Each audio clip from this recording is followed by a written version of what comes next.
কিছুদিন আগেই বাংলাদেশের বাজারে লঞ্চ হয়ে গেল Realme C25, যাতে রয়েছে হিলিও G70-র মতো একটি শক্তিশালী প্রসেসর, 6000 mAh-এর বিগ ব্যাটারি এবং 48 মেগাপিক্সেলের একটি ক্যামেরা। তো এই ফোনটি কাদের জন্য নেওয়া ঠিক হবে এবং কাদের জন্য নেওয়া ঠিক হবে না, এই বিষয়গুলো জানতে চাইলে না টেনে পুরো ভিডিও দেখতে থাকুন। ফোনটি বাংলাদেশের বাজারে দুইটি ভেরিয়েন্টে লঞ্চ হয়েছে। একটি হলো 4GB 64GB, যার মূল্য রাখা হয়েছে 13,990 টাকা। অপরটি হলো 4GB 128GB, যার মূল্য রাখা হয়েছে 14,990 টাকা। ফোনটি দুইটি কালারে পাওয়া যাবে, একটি হলো ওয়াটার ব্লু, অপরটি হলো ওয়াটার গ্রে। ফোনটির ব্যাক সাইডে রয়েছে ফিঙ্গারপ্রিন্ট, যেটা যথেষ্ট ফাস্ট কাজ করছিল, কোনো ধরনের সমস্যা হয়নি। ফোনটির নিচের দিকে রয়েছে ইউএসবি টাইপ সি পোর্ট, ফোনের বাম সাইডে রয়েছে 3 স্লট কার্ড এবং ডান সাইডে রয়েছে ভলিউম রকার ও পাওয়ার বাটন। ফোনটির ডিসপ্লে সেকশনে ব্যবহার করা হয়েছে IPS LCD রেজলিউশনের HD+ ডিসপ্লে, যা 270 পিপিআই। পিপিআই কম হওয়ার কারণে কালারে কিছুটা পানসে আসছিল, তবে তা মানিয়ে নেওয়ার মতো। তবে আমার মতে এই প্রাইসে ফুল HD+ ডিসপ্লে দেওয়া উচিত ছিল।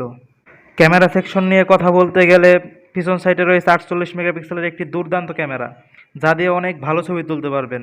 তবে লো লাইটে কালারে কিছুটা শার্পনেসের ঘাটতি দেখতে পাবেন, যা সহনীয়। ফ্রন্ট সাইডে রয়েছে 8 মেগাপিক্সেলের একটি সেলফি ক্যামেরা, যেটা দিয়ে মোটামুটি ভালো মানের ছবি তোলা যাচ্ছিল। তবে রিয়েলমি কোম্পানির উচিত ফ্রন্ট সাইডে আরেকটু ভালো মানের ক্যামেরা ইউজ করা।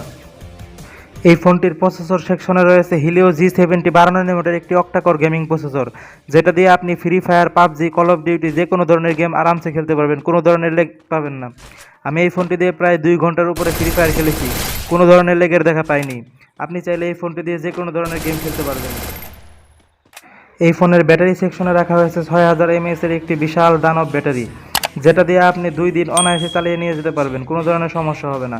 তবে আপনি যদি হেভি গেমার হন, তবে আপনি 8 থেকে 10 ঘন্টা ব্যাটারি ব্যাকআপ পাবেন।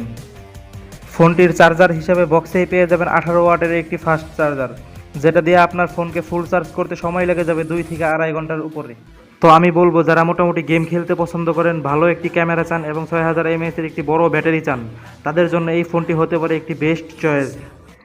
আর যারা ছবি তুলতে পছন্দ করেন, ভিডিও দেখতে পছন্দ করেন বা ইউটিউবিং করতে পছন্দ করেন, আমি তাদেরকে বলবো এই প্রাইসে এই ফোনটি আপনাদের জন্য না।